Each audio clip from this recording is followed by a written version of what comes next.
नमस्कार, मैं हूं देवेंद्र। आप देख रहे हैं पंजाब केसरी टीवी। आज है मानवाधिकार दिवस। मानव अधिकार आयोग बनाया गया ताकि किसी इंसान के अधिकारों का हनन ना हो, और अगर ऐसा कोई करता है तो उसके ऊपर एक बॉडी, एक मंच बनाया गया जहां पर आप शिकायत कर अपने बात रख सकते हैं, मेरे साथ ये गलत हो रहा है।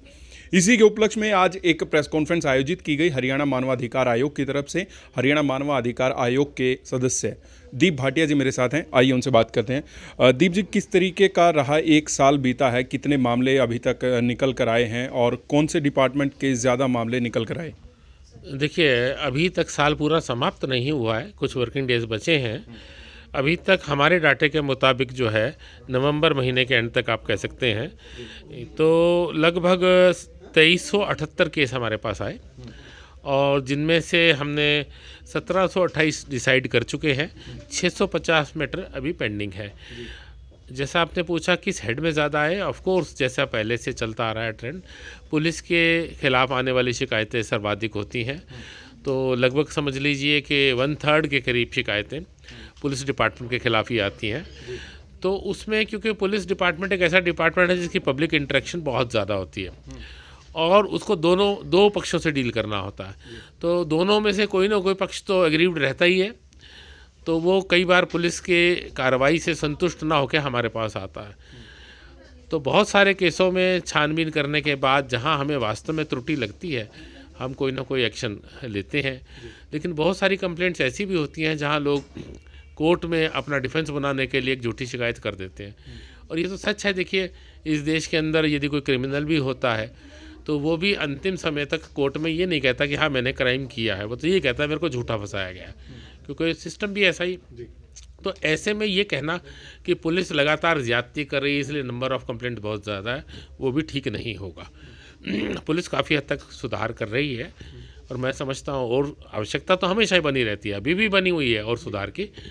तो सीधा सीधा ये कह देना कि पूरी तरह से मानव अधिकारों का हनन कर रही है पुलिस हरियाणा में, वो ठीक नहीं होगा। जिस तरीके से आपने कहा पुलिस के केसेस ज़्यादा आए हैं, क्या इन केसेस को आधार देखकर कोई एग्जाम्पल बनाकर या कोई सजेशन आपका पुलिस की तरफ है? और दूसरा, जो झूठी शिकायतें ज़्यादा आती हैं उसको लेकर क्या कोई एक्शन लेने के मूड में आप हैं? देखिए, एक्ट के अंदर हमारे हाथ बंधे हुए हैं कि झूठी शिकायत के खिलाफ हम किसी को सज़ा नहीं दे सकते। ऐसे जो एक्ट बहुत सारे हैं, औरों में भी उसमें प्रोविज़न नहीं है। तो सरकार इसके विषय में पार्लियामेंट को सोचना है। लेकिन रही जहाँ तक बात पुलिस के लिए करने की, इसके लिए हमने सेमिनार्स भी आयोजित किए हैं।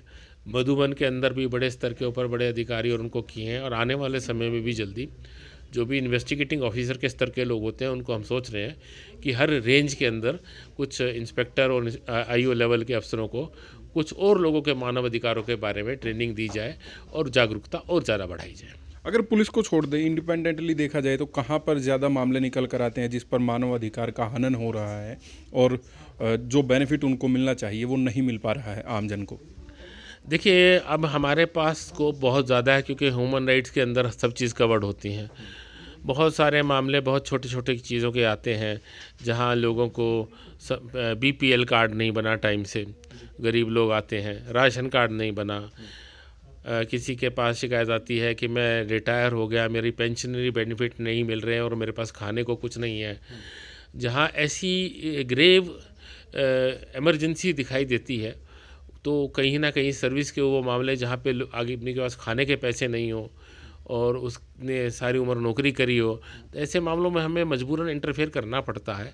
और अच्छी बात यह है कि अधिकतर जहाँ जो डिज़र्विंग जो होता है, जो उसका राइट होता है, वो हमारे इंटरफेरेंस के बाद मिल जाता है, और काफ़ी सारे लोगों को इस प्रकार से हम लाभ देने में कामयाब रहे हैं। एक सर, जेल, एक स्कूल, एक स्वास्थ्य है, ये तीन सेवाएं, जेल तो सेवा नहीं है, सुधार गृह है, इनमें कुछ मामले ऐसे आते हैं जहां पर शोषण होता है, चाहे पैसा ज़्यादा चार्ज कर लिया जाता है, या जेलों में है तो फिर वहां पर सुविधाएं ठीक नहीं मिलती।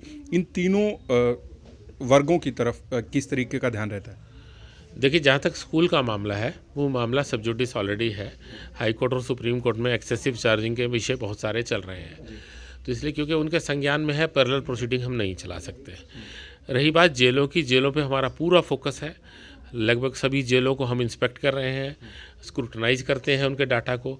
जहाँ कहीं शिकायत आती है जुडिशियल इंक्वायरी करवाते हैं, और इंक्वायरी के अंदर जो भी दोषी पाया जाता है उसके खिलाफ कार्रवाई के लिए कहते हैं और होती है।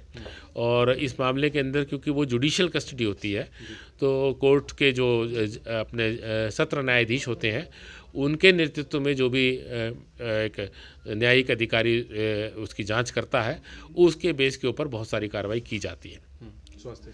अब स्वास्थ्य के विषय के अंदर जहाँ तक मेडिकल नेग्लिजेंस का सवाल है या एक्सेस चार्जिंग का है, वो डायरेक्टली अथॉरिटीज़ के लिए, जुडिशल कोर्ट्स के लिए मुश्किल है, क्योंकि सुप्रीम कोर्ट की गाइडलाइंस और डायरेक्शन के मुताबिक भी negligence can only be proved by the experts. Expert means doctors. तो चाहे जजेस हैं चाहे हम लोग हैं, तो किसी की नेग्लिजेंस को अपने स्तर पर डिसाइड नहीं कर सकते। उसके लिए एक मेडिकल एक्सपर्ट्स की, जो कि चीफ मेडिकल ऑफिसर के नीचे बनी हुई होती है टीम, उनकी रिपोर्ट आवश्यक है। जहाँ कहीं ऐसी आती है वहाँ प्रॉपर एक्शन लिया जाता है। हम स्वयंभू अपनी तरफ से नेग्लिजेंस को डिसाइड नहीं कर सकते, यही कानून है। एक सर हमारे समाज को, कह लीजिए सामाजिक ताने बाने को, युवा को खाया जा रहा है नशा, हरियाणा पंजाब आसपास के एरिया में, इसको लेकर कुछ मानवाधिकार आयोग कर रहे हैं? देखिए, इसके बारे में हमारी कंसिडरेशन में है। इसके बारे में क्योंकि ये भी एक मानव के अधिकारों का विषय आता है कि हम सही ढंग से माहौल दें, नए बच्चों को ऐसी बुराइयों से बचाएं, तो इसके लिए कोई बड़े प्लान की आवश्यकता है, जिसको हम सोच भी रहे हैं, इम्प्लीमेंट जल्दी करेंगे। समस्या ये रही कि 2 साल का जो कोरोना काल रहा है, इस कोरोना काल के अंदर कोई बड़े सेमिनार करने हमारे लिए संभव नहीं हुए, और इसके अंदर हमें पब्लिक जागरूकता की बहुत ज़्यादा ज़रूरत है। जहाँ तक पुलिस की कार्रवाई है वो हो रही है, लेकिन लोग उसके अंदर इन्वॉल्व ना हो, नशा ना लें, उसके लिए हमें सेमिनार्स और बड़े बड़े प्रोग्राम की आवश्यकता है, जो कि पिछले 2 साल से हम सही ढंग से नहीं कर पा रहे। जैसे माहौल थोड़ा ठीक होता है, इसको जल्दी प्लान करके करेंगे। दीप जी, मेरा आखिरी सवाल है, मानवाधिकार आयोग को क्या और अधिकार मिलने चाहिए, क्या और शक्तियाँ मिलनी चाहिए, आपको लगता है? देखिए, शक्तियों और अधिकारों की कोई कमी नहीं है।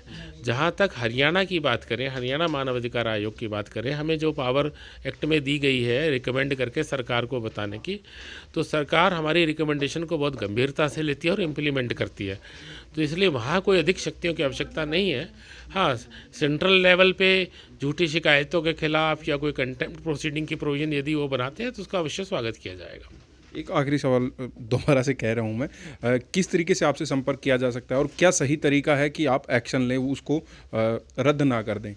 देखिए, अगर स्पेसिफिकली एड्रेस्ड हमारे कमीशन को कोई शिकायत आती है जिसमें शिकायत पब्लिक अथॉरिटी के खिलाफ होती है, तो हम उसको टेकअप करते हैं। जहाँ तक माध्यम की बात है, हमने बहुत सिंपल सिस्टम रखा हुआ है।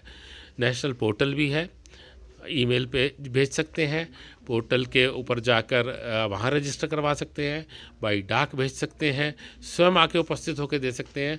हमारे यहाँ ना तो कोई कोर्ट फीस है, ना कोई पर्टिकुलर प्रोफार्मा है। हम किसी को सिर्फ उस पैटर्न पे कि इसका पैटर्न ठीक नहीं है, प्रॉपर ढंग से टाइप ठीक नहीं हुई, इस बात पर हाथ से लिखी को भी लेते हैं।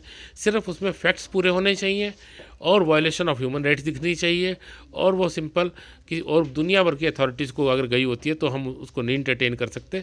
हमारे पास ये सिर्फ आएगा, डिटेल के साथ आएगा, वायलेशन ऑफ ह्यूमन राइट्स होगी तो हम उसको इंटरटेन अवश्य करेंगे। शुक्रिया सर। तो हरियाणा मानवाधिकार आयोग के सदस्य दीप भाटिया मेरे साथ थे, और आज मानवाधिकार दिवस है, इसके मौके पर प्रेस कॉन्फ्रेंस की गई और तरीका बताया गया किस तरीके से मानवाधिकारों का अगर हनन हो रहा है तो उन पर विचार कैसे किया जा सके, एक्शन कैसे लिया जा सके। मैं हूं देवेंद्र, देखते रहिए पंजाब केसरी टीवी। नमस्कार।